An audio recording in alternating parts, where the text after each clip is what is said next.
brightly on the gridiron football. We're going to start with college, and then in a little bit, we're going to move over to the pros. We're going to talk last week, we're going to talk this week, and we're going to talk what comes ahead. And for all of that, I've got on the air right now my good buddy and a wonderful football mind, Patrick Shepard. Shep, good morning. How are you, man?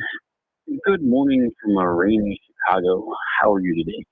We're doing well. Hey, look, you can't complain too much, or at least we can't complain too much.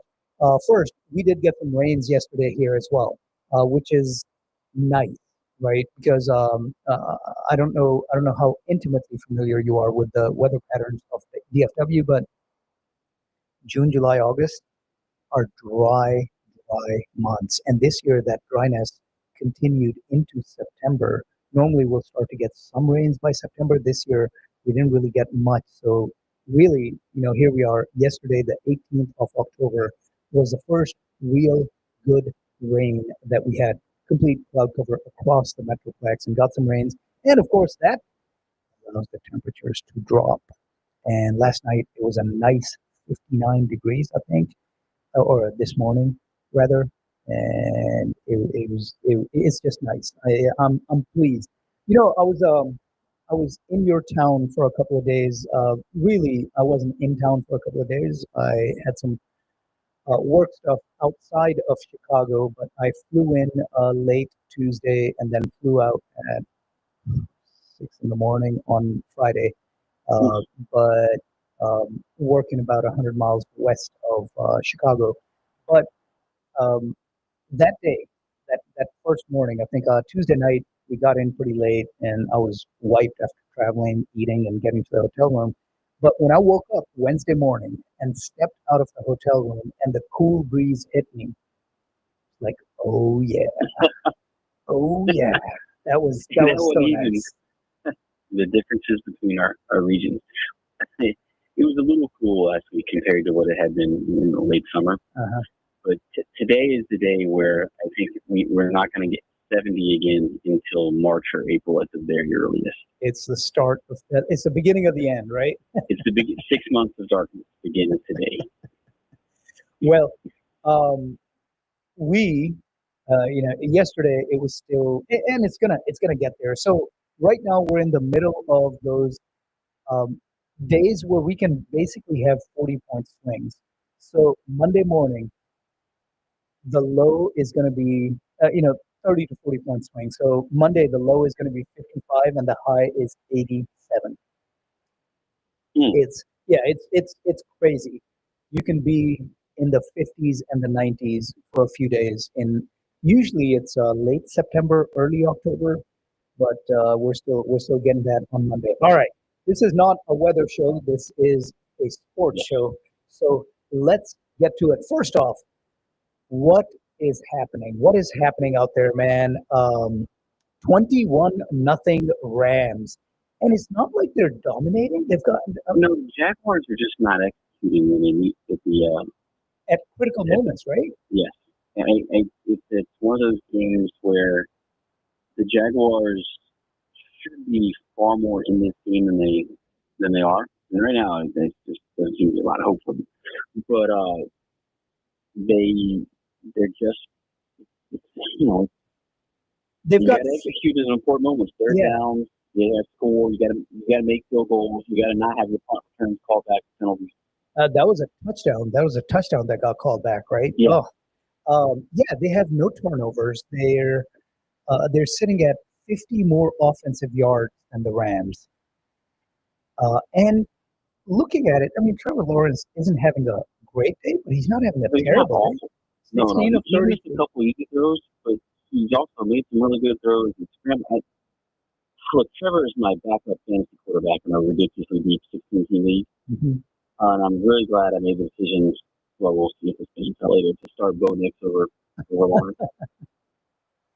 We'll see what the Giants defense does. I mean, But the Giants so defense has been, yeah, go ahead. it actually made me think today. I'm watching the game. They're both 4-2 teams. It reminds me of how the NFL has so much parity, talent parity, right, among the teams, which is not always the case in college. But in college this year, outside of possibly Ohio State, which as it turns out hasn't really been tested yet because of who they played, I don't know if there's an excellent team in college football this Yeah. year. And that was on full display yesterday. Again, we'll get to that in a minute. But yeah, so let's. I just don't understand what's happening here. I mean, I understand what's happening. I just don't understand why I chose to pick Trevor Lawrence as my quarterback in this one fantasy football league. When look, he's going to get probably 12 more points as the Jaguars score 2 touchdowns or something like that in the fourth quarter. Yeah. The Rams trade yards and points for time. So you'll get the what do they call it, the backdoor cover from Vegas. Garbage time scoring, right? Yep. Let's see. The analytics guys will say it's useless, but the fantasy football nerds will be like, nope, it is not. Well, that may not be the case. Trevor Lawrence sacked back-to-back plays on 2nd and 10. He gets sacked for 13 yards, and then 3rd and 23, he gets one of those 0-yard sacks right at the line of scrimmage, which technically counts as a sack.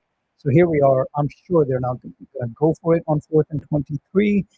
So the ball's going back to the Rams, and I'm sure the Rams will just just mess around and probably give the ball back, as you said, the Vegas backdoor cover. I'm just hoping I get a little bit of production from Trevor Lawrence, and we'll see how that goes. All right, let's switch over to the first topic, where the spotlight is shining right now, which is college. College football has been interesting the last couple of weeks. Yeah. Well, so first, let's talk about yesterday. There were a couple of really big games, and really what I want to start with is probably the surprise. I think if we had to pick one surprise for the season, I think for the week it was a Miami loss yesterday, but we'll get to that in a second. Oh yeah, Friday night, yeah. Yeah. Oh, 2 nights ago, yeah.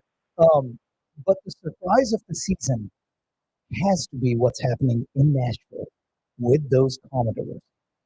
Vanderbilt beat LSU to move up to 6-1.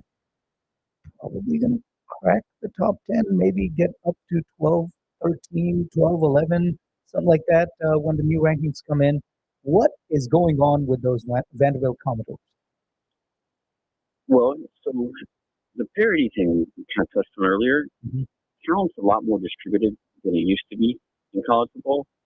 And Vandy knows who they are. They know what they do. So last year they were good. They were competent. They knew what they were doing. They made a bowl. They upset Alabama. They beat some lesser teams. They got above 500, right? Mm-hmm. But this year they got a lot of people back. They know even more about the Tim Beck's offensive scheme. They know who they are, and they've got good coaching staff put them in position to succeed. And they played an LSU team whose offense is awful. All right, I think as the season goes on, I just don't think you're going to see any more improvement from LSU's offense than what you're already seeing, which is wasting a really good defense. And yeah, Vandy they deserved to win that game. They were favorite. Look, Vegas knew, right? Vandy was a favorite heading into that game. Yep. The Vanderbilt was favored over LSU, and LSU is not awful this year in their offenses, but the team is not. End times for sure. That from the early time slide, because that was the 11 o'clock game, right? Mm-hmm. That was an interesting result. Okay. And I think Vandy is a dark horse still because I don't think they've got the talent overall on the roster to go to the execution game or anything like that. But you're looking at a Vandy team, I think that it finishes 8, I think a floor of 8 wins, I think, because I think they're going to beat Texas. Okay? They almost beat Texas last year. Mm-hmm. I think they're going to beat Auburn. I think they're going to beat Kentucky. That would be 9. Right, and I think they'll lose to Missouri and Tennessee, like a 9-3. But I'll say a floor of 8, okay, in case they get upset, which is crazy to think about. But they just are really good. they're a well coached team. Okay, they've got some talent deficiencies on defense in particular, right? And I worry that what would happen to that offensive line of theirs if they run into an elite defensive line, that's going to be tough to see shot in that game. Mm-hmm. But well, yeah. So you mentioned LSU's defense is being wasted by the lack of offense, and look, Franklin got canned over at Penn State last week, and I think and I think there's already conversations that are taking place about Kelly at LSU after that loss. Well, yesterday. I think there should be. Kelly's a really good coach. I actually think he's a good coach, but he may not be a fit for LSU. I think if he stays at LSU, you're going to see him get rid of his offensive coordinator in the offseason. Mm-hmm. But this is his fourth year at LSU, and LSU was not a total rebuild. Okay, yeah, they had talent after Orgeron. It's just Orgeron's a peculiar person to lead an institution. But they weren't completely devoid of talent, and they've always won well with Kelly. But he's just I don't know if he is higher-end coach. He's a good coach, but I don't know if he's a great coach. And when the SEC makes the playoff in the SEC, you have to have a really favorable schedule, Ole Miss, or you have to really be a good coach. It's just too much of a gauntlet otherwise. And I think maybe they should have a mutual parting of ways. He's just not a fit for that team. He's a great fit where he doesn't have to face 4 or 5 elite teams a year. Yeah.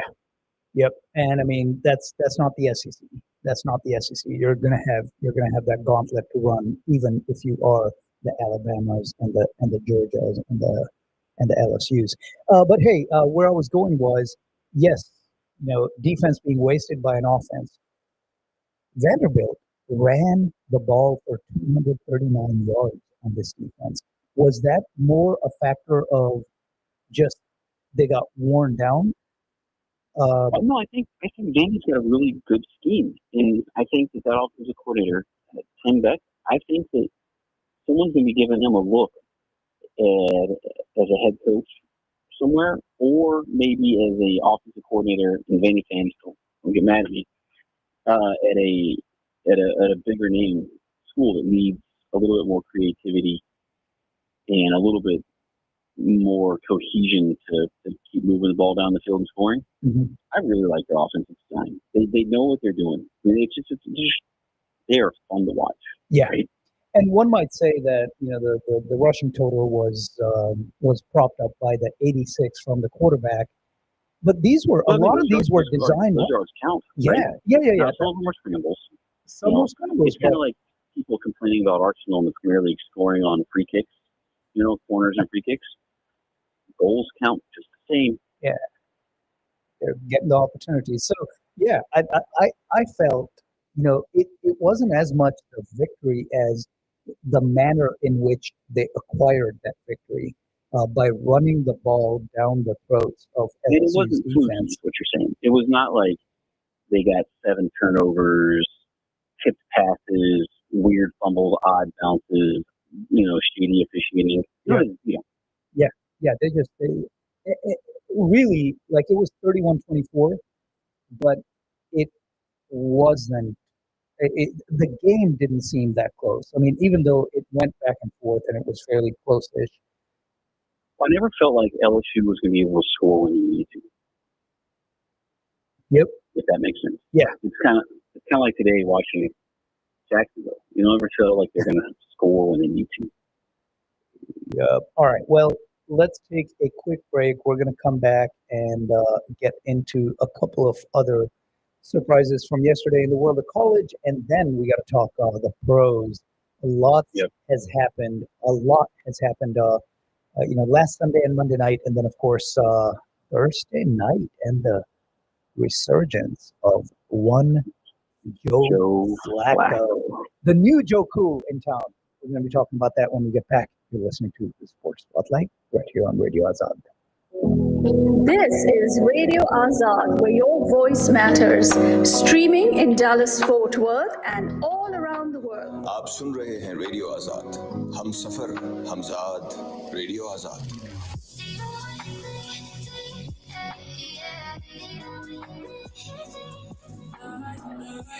Download the free Radio Azad app on the App Store or Google Play to listen worldwide.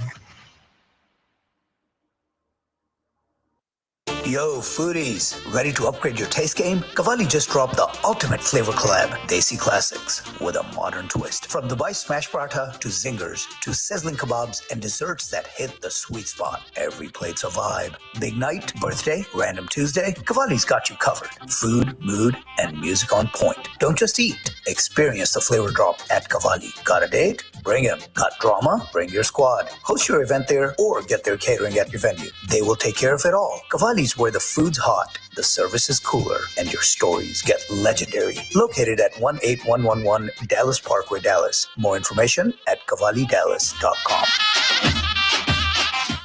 Treasure your memories forever. Flash Brush Productions. We provide photography and cinematography services with a team of male and female experienced and talented professionals covering all types of events, from weddings, portraits, corporate events, concerts, graduation, and birthday parties. For more details, contact us at 972-963-0954. That's 972-963-0954. Creating memories is what we do. Health insurance open enrollment is here. Call Homera Jumani with HSJ Insurance for affordable health plans and excellent customer service. It's your chance to get health coverage for 2026. Call Homera Jumani with HSJ Insurance at 972-838-0313. That's 972-838-0313. Once again, 972-838-0313. Matt O'Reilly with the O'Reilly Home Team. People ask me, why do you keep saying this is the time to buy? This is the time to buy because you have a lot more inventory out there. You have a lot more choices. Sellers want to negotiate. Lenders are doing some incredible things to get deals done. We can help you get into a house probably for next to nothing out of your pocket. Give us a call. This is the time to look at it. This is the time to buy. So pick up the phone and call 202-340-5450 to get one step closer to your dream home. For more information, visit O'ReillyHometeam.net or follow us on Facebook O'Reilly Home Team. Radio Azad. Kehlo jo kehna hai, sun lo jo sunna hai. Kehlo jo kehna hai, sun lo jo sunna hai. हम हैं आजाद, तुम हो आजाद. छोड़ो दिल से दिल मिलाओ हाथ से हाथ.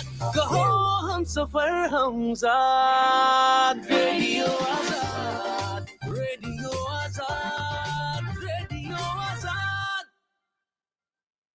Are you dealing with legal issues related to immigration, wills, divorce, or car accidents? Let the experienced attorneys at Suleiman Amaidas Rezai Law Firm help you. Whether obtaining a visa or green card, creating a trust or will in accordance to your faith, a quick or difficult divorce, or being compensated for a car accident, call us today to schedule a consultation at 469-242-2922. Welcome to Trends and Threads, your online trunk show destination for contemporary Indian and Pakistani fashion. From the latest cuts to luxe fabrics, from bold party wear to timeless formal styles, every piece is crafted for the modern muse who loves her roots but walks her own runway. Trends and Threads, flowing silhouettes, and vibrant colors are perfect for weddings, festivities, and everything in between. We take custom orders too. Visit us at our pop-up location at Princess Salon in Grapevine or online at Instagram, Trends and Threads by Hamida, or on Facebook to see what's trending now. Call Hamida at 817-793-4688 for more information. Your car deserves the ultimate care, and that's exactly what you'll get at Ultimate Car Care. From brakes and oil changes to alignments, engine, suspension, steering, and radiators, their professional and friendly team gets your vehicle running at its best. Enjoy free towing and diagnosis